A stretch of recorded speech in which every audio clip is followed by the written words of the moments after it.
ಶ್ರೀ ಗುರುದೇವ ಸೇವಾ ಬಳಗ ಒಡಿಯೂರು ಮಹಾರಾಷ್ಟ್ರ ಘಟಕದ ರಜತ ಮಹೋತ್ಸವ ಸಂಭ್ರಮಾಚರಣೆಯನ್ನು ನಡೆಸಲಿದ್ದೇವೆ ಎಂದು ಕಾರ್ಯಾಧ್ಯಕ್ಷ ಕಡಂದಲೆ ಪರಾರಿ ನ್ಯಾಯವಾದಿ ಪ್ರಕಾಶ್ ಎಲ್ ಶೆಟ್ಟಿ ಹೇಳಿದರು. ಅವರು ಮುಂಬಯಿಯ hotel Saroj and sweet mart, Suman Nagar, Chembur ಇಲ್ಲಿ ಒಡಿಯೂರು ಶ್ರೀ ಗುರುದೇವ ಸೇವಾ ಬಳಗ ಮಹಾರಾಷ್ಟ್ರ ಘಟಕದ ರಜತ ಸಂಭ್ರಮದ ಆಯೋಜನೆಯ ಬಗ್ಗೆ ನಡೆದ ಸುದ್ದಿಗೋಷ್ಠಿಯಲ್ಲಿ ಮಾತನಾಡಿದರು. ಜನರಿಗೆ ಭಕ್ತರಿಗೆ ಅಂತಲ್ಲ, ಎಲ್ಲರಿಗೂ ಮಾರ್ಗದರ್ಶನ ಮಾಡಿ ಪುನಃ ಕ್ಷೇತ್ರಕ್ಕೆ ಹೋಗ್ತಾರೆ. ಕ್ಷೇತ್ರ ಇರುವುದಾದ್ರೆ ಅದು ಅವರಿಗಾಗಿ ಅಲ್ಲ, ಅದು ಜನಸಾಮಾನ್ಯ. ಎಷ್ಟೋ ಜನರ ಕಷ್ಟ ಕಾರ್ಪಣ್ಯಗಳನ್ನು ನಿವಾರಣೆ ಮಾಡುವಲ್ಲಿ ಒಡಿಯೂರು ಕ್ಷೇತ್ರ ಯಶಸ್ಸನ್ನು ಗಳಿಸಿದೆ ಎಂದು ಹೇಳಲಿಕ್ಕೆ ನಮಗೆ ಅಭಿಮಾನವಾಗುತ್ತದೆ. ಯಾವುದೇ ಒಂದು ಜಾತಿ ಮತಭೇದವಿಲ್ಲದೆ ಅಥವಾ ಒಂದೇ ಜಾತಿಗೆ ಸೀಮಿತವಿಲ್ಲದೆ, ಧರ್ಮಕ್ಕೆ ಸೀಮಿತವಿಲ್ಲದೆ ಅಲ್ಲಿನ ಧಾರ್ಮಿಕ ಕಾರ್ಯಗಳು ನಡೆಯುತ್ತವೆ. ಧಾರ್ಮಿಕ ಕಾರ್ಯಗಳೊಂದಿಗೆ ಅದರ ಬೆಳವಣಿಗೆಯೊಂದಿಗೆ ಸಾಮಾಜಿಕ ಬೆಳವಣಿಗೆಯನ್ನು ಅಲ್ಲಿ ನಾವು ಕಂಡುಕೊಳ್ಳಬಹುದು. ಶೈಕ್ಷಣಿಕವಾಗಿ ಬಹಳ ಪ್ರಗತಿಯನ್ನು ಸಾಧಿಸಿದೆ. ಜನರನ್ನು ಸುಧಾರಿಸುವುದು, ವ್ಯಸನ ಮುಕ್ತರನ್ನಾಗಿ ಮಾಡಿದೆ.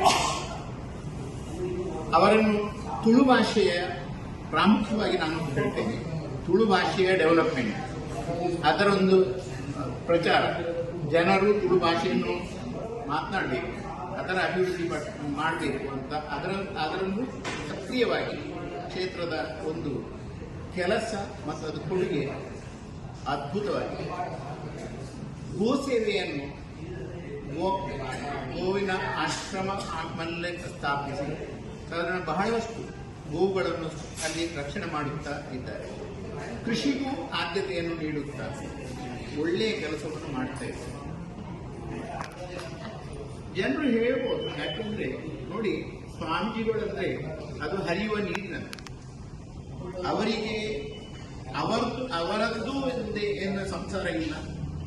ಮಹಾರಾಷ್ಟ್ರ ಘಟಕದ ಗೌರವ ಪ್ರಧಾನ ಕಾರ್ಯದರ್ಶಿ ಪೇಟೆಮನೆ ಪ್ರಕಾಶ್ ಶೆಟ್ಟಿಯವರು ಸ್ವಾಗತಿಸಿ ಒಡಿಯೂರು ಕ್ಷೇತ್ರದ ಬಗ್ಗೆ ಸಮಗ್ರವಾಗಿ ಮಾಹಿತಿಯನ್ನು ನೀಡುತ್ತಾ ಕ್ಷೇತ್ರ ಯಾವ ರೀತಿಯಲ್ಲಿ ಅಭಿವೃದ್ಧಿಗೊಂಡಿದೆ, ಮಹಾರಾಷ್ಟ್ರ ಘಟಕದ 25ನೇ ಸಂಭ್ರಮಾಚರಣೆಯನ್ನು ಧಾರ್ಮಿಕ ಆಧ್ಯಾತ್ಮಿಕ ಚಿಂತನೆಯೊಂದಿಗೆ ಅರ್ಥಪೂರ್ಣವಾಗಿ ಆಚರಿಸಲು ಸಮಿತಿಯನ್ನು ಕೂಡ ರಚಿಸಲಾಗಿದೆ ಎಂದರು.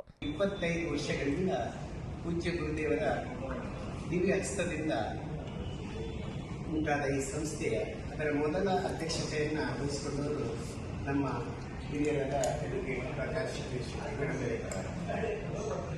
ಈಗ 25ನೇ ವರ್ಷಕ್ಕೆ ಕಾಲಿಡುವ ಸಂದರ್ಭದಲ್ಲಿ ನಾವೆಲ್ಲ ಕಮಿಟಿಯವರು ಒಟ್ಟುಗೂಡಿ ನಮ್ಮ ಈ ಬೆಳ್ಳಿ ಹಬ್ಬವನ್ನು ಆಚರಿಸಬೇಕೆಂಬ ಒಂದು ಇಚ್ಛೆಯನ್ನು ಸಭೆಯಲ್ಲಿ ಮುಂದಿದ್ದಾಗ ಎಲ್ಲರೂ ಒಟ್ಟಾಗಿ ಅದರ ಸುರುವಿನ ಅಧ್ಯಕ್ಷರು, ಸ್ಥಾಪಕ ಅಧ್ಯಕ್ಷರನ್ನೇ ನಾವು ಬೆಳ್ಳಿ ಹಬ್ಬ ಸಮಿತಿಯ ಅಧ್ಯಕ್ಷರಾಗಿ ಮಾಡಬೇಕೆಂದು ಜನರ ಅಪೇಕ್ಷೆ ನನಗೆ ಅವರನ್ನು ನಾವು ಬೆಳ್ಳಿ ಹಬ್ಬ ಸಮಿತಿಯ ಅಧ್ಯಕ್ಷರಾಗಿ ಚುನಾಯಿತರಾಗಿದ್ದಾರೆ.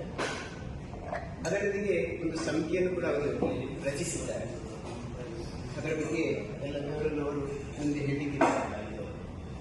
25 ವರ್ಷಗಳ ಹಿಂದೆ ಸ್ಥಾಪನೆಯಾದ ಈ ಒಂದು ಸಂಸ್ಥೆ ಒಂದು ಆಧ್ಯಾತ್ಮಿಕ ಕ್ಷೇತ್ರದಲ್ಲಿ ಒಂದು ಕ್ರಾಂತಿಯನ್ನೇ ಮಾಡಿದೆ ಅಂತ ಹೇಳಿಕೆ ನನಗೆ ಬಹಳ ಸಂತೋಷವಾಗಿದೆ.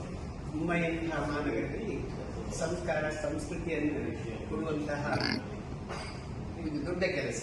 ಅಂದರೆ ಈ ಸಮಿತಿ ಪೂಜ್ಯ ಗುರುದೇವರನ್ನ ಬರಮಾಡಿಸಿಕೊಂಡು ಇಲ್ಲಿಯ ಕಾರ್ಯಕ್ರಮವನ್ನು ಏರ್ಪಡಿಸಿಕೊಂಡು ಇಲ್ಲಿಂದ ಗುರುಭಕ್ತರಿಂದ ಅಥವಾ ಸದಸ್ಯರಿಂದ ಸಿಕ್ಕಿದ ದೇಣಿಗೆಯನ್ನು ಸಂಗ್ರಹಿಸಿ ಕ್ಷೇತ್ರದ ಅಭಿವೃದ್ಧಿಯಲ್ಲಿ ಈ ಸಂಸ್ಥೆ ಬಹಳಷ್ಟು ಕೆಲಸವನ್ನು ಮಾಡಿದೆ ಅಂತ ಹೇಳಲು ನಮಗೆ ಒಬ್ಬ ಕಾರ್ಯದರ್ಶಿಯ ನೆಲೆಯಲ್ಲಿಗೆ ನನಗೆ ಬಹಳ ಸಂತೋಷ ಆಗುತ್ತದೆ.